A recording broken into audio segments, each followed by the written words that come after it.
আমাদের বিজিবির ডগ সে অনেক মাদক শনাক্ত করার ট্রেনিং করেছে।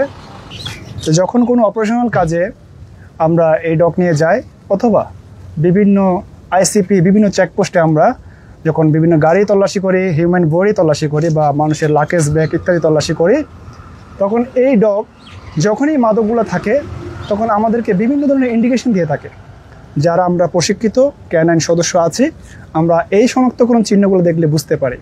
যেমন তার পা দিয়ে একটু আঁচড় দেবে, মুখ দিয়ে একটু কামড়াবে, জিহ্বা দিয়ে একটু চাটাবে, তো বা লেজ নাড়াতে পারে। এই ধরনের যখন ইন্ডিকেশনগুলো আমাদেরকে দেয় তখন আমরা খুব সহজেই সেটা শনাক্ত করে ওই মাদকটা আমরা উদ্ধার করতে পারি। এ পর্যন্ত জেকের অনেকগুলো সাফল্য আছে।